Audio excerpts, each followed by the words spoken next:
ہے کہ ان ممالک میں بھی اگر ان حکمرانوں کو اپنی حکمرانی باقی رکھنی ہے تو ان کو اسی طرح کی حکمت عملی اختیار کرنی پڑتی ہے جو حکمت عملی انگریزوں کی تھی، جو حکمت عملی امریکیوں کی ہے. یعنی قوم کو بانٹو، آپس میں لڑاؤ اور اس طرح سے ایک دوسرے سے گتھم گتھا کرو کہ وہ مسلکی فرقہ وارانہ تقسیم میں تقسیم ہوتے چلے جائیں اور اصل دشمن کی طرف ان کی توجہ نہ ہو. یہ بنیادی ان کے تھیسز ہیں جن کی بنیاد پر وہ توڑتے ہیں، تقسیم کرتے ہیں، ٹولیوں میں بانٹتے ہیں، ان کی قوت کو کمزور کرتے ہیں اور نتیجتاً اپنی حکمرانی کی جڑیں اور بنیادیں مضبوط کرتے ہیں. یہ ان کا بنیادی ہدف ہے. اس بنیاد پر گزشتہ اس پورے عرصے میں مسلم دنیا کے اندر یہ تقسیم رہی.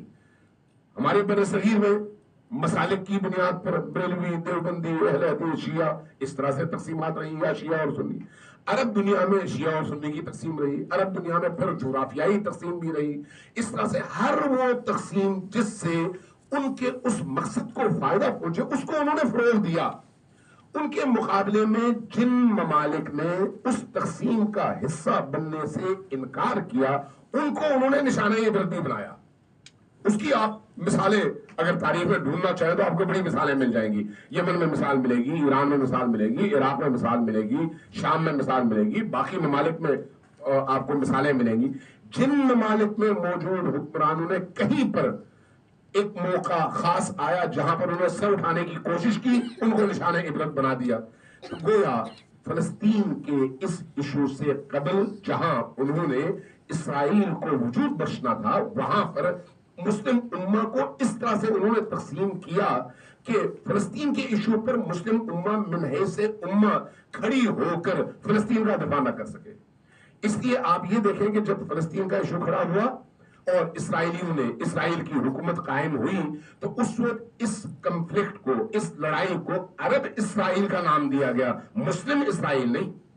اس بنیاد پر جب عرب اسرائیل جنگ شروع ہوئی تو ابتدا سے لے کر 70 کی دہائی تک جتنی بھی جنگیں ہوئی ان میں آپ یہ دیکھتے ہیں کہ عرب اور اسرائیل کی جنگ کے عنوان سے سرخیاں لگتی تھی، خبریں بنتی تھی کہ اس کو مسلم اور یہود کا ایشو بننے نہیں دیا گیا. کیوں؟ اس لیے کہ عرب اسرائیل کا مطلب یہ ہے کہ ایک محدود علاقہ اور محدود عوام، باقی دنیا کا اس سے کوئی تعلق نہیں ہے.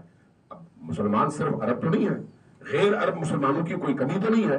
ان کو اس معاملے سے لا تعلق رکھنے کے لیے یہ ضروری تھا کہ اس کو آپ صرف عرب اور اسرائیل کا عنوان دیں. لیکن جیسے جیسے انسانوں میں شعور بڑھتا گیا، مسلمانوں میں شعور بڑھتا گیا، یہ جو دیواریں انہوں نے بنائی تھی وہ گرتی چلی گئی.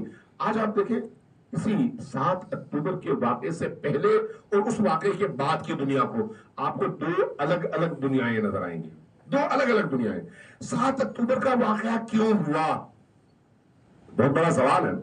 7 اکتوبر کا واقعہ کیوں ہوا؟ اس کا جواب آپ تلاش کریں گے اور سمجھیں گے تو آپ کو اندازہ ہوگا کہ یہ کوئی چھوٹا واقعہ نہیں تھا. 7 اکتوبر سے پہلے اسی خطے کے اندر، جو عرب خطہ ہے، مشرق وسطیٰ ہے، مڈل ایسٹ ہے، اس مڈل ایسٹ میں جو منصوبے پکائے جا رہے تھے اس کو مکمل کیے جا رہے تھے اور اس کے پیچھے ٹرمپ کا بہت بڑا سرمایہ تھا. وہ کیا تھا کہ اسرائیل اور فلسطینیوں کے اس مسئلے کو من حیث مسئلہ ختم کر دیا جائے اور اس کو اس طرح سے اس کی فائل بند کر دی جائے کہ اس کے بعد یہ ایک آزادی کی تحریک کے طور پر قائم رہ ہی نہ سکے. اسرائیل چونکہ غاصب ریاست ہے اور اقوام متحدہ کے قوانین کے تحت اس خطے کے لوگ جن کی سرزمینیں چھینی گئی ہیں ان کو قانون یہ اجازت دیتا ہے کہ وہ اپنی سرزمین کی بازیابی کے لیے اس غاصب قوت کے خلاف اسلحہ اٹھائیں. یہ ان کا قانونی حق ہے اور یہ قانونی حق ان کو شریعت تو دیتی ہی دیتی ہے، اقوام متحدہ کا قانون بھی دیتا ہے. اس لیے آپ یہ دیکھتے ہیں کہ فلسطینیوں کو باقاعدہ اقوام متحدہ کی طرف سے فنڈ ملتا تھا. وہ اس قانون کی وجہ سے ملتا تھا، ورنہ وہ کوئی خوشی سے پیسے دینے والے لوگ نہیں ہیں ان کو. لیکن چونکہ قانون ہے کہ کسی بھی خطے میں اگر باہر سے کوئی آ کر اس خطے کے لوگوں سے اس سرزمین کو چھیننے کی کوشش کرے تو اس سرزمین کے لوگوں کا یہ حق ہے قانونی طور پر کہ وہ اپنے حق کا دفاع بھی کرے، سرزمین کا دفاع بھی کرے.